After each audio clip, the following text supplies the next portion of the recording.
ಮೊದ್ಲು ಆ ಡಬ್ಬಾ ರೇಡಿಯೋನ ಆಫ್ ಮಾಡಕ್ ಹೇಳೋ. ಕೂಲ್ ಬಾಸು ಕೂಲ್, ಟೀ ಕುದಿತಾ ಇದೆ. ಕಿಂಗ್ ಆಗಿ ಬದುಕಿದ್ ನನ್ನ ಬಿಕಾರಿ ತರ ಕಾಡಲ್ಲಿ ಅಲಿಯೋ ಹಾಗೆ ಮಾಡ್ದ.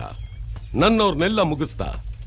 ನನ್ ತಮ್ಮ ಏನಾದ್ನೂ ಗೊತ್ತಿಲ್ಲ. ನಿಮ್ಮನ್ನಾದ್ರೂ ಉಳಿಸಿದನಲ್ಲ, ಅದಕ್ಕೆ ಕೂಲ್ ಆಗಿರಿ ಬಾಸು. ಅಲ್ಲ, ಒಬ್ಬ ಬಂದು ನಿಮ್ಮ ಸಾಮ್ರಾಜ್ಯನೆಲ್ಲ ಸುಟ್ಟಾಕಿದಾನೆ ಅಂತಂದ್ರೆ ಅವನ ಕೆಪಾಸಿಟಿ ಏನಿರ್ಬೇಕು? ಟೀ ತಗೊಳ್ಳಿ.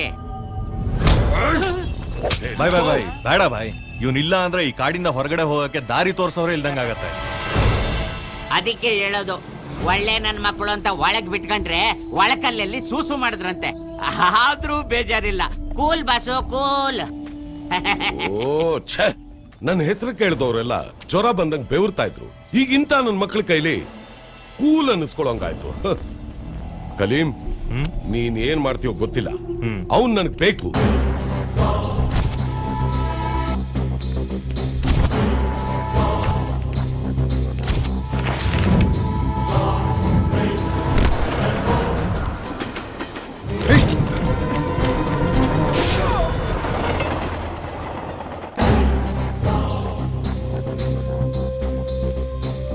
ಅಣ್ಣ, ನೀವು ಇವನು ಯಾರು ಗೊತ್ತೇನೋ?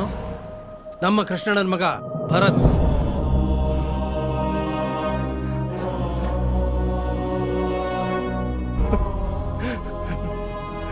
ನನ್ ಕ್ಷಮಿಸ್ಬಿಡಪ್ಪ. ನಿನ್ ಮೇಲೆ ನಾನ್ ತಿರುಗಿ ಬಿದ್ನ. ನಮ್ ತಂದೆನೇ ದೇವ್ರು ಅನ್ಕೊಂಡ್ರೆ ನೀನು ಆ ನಾಯಕನ ದೇವಕ್ಕೆ ಯಾಕೆ ಪೂಜೆ ಮಾಡ್ತಿದ್ಯಾ?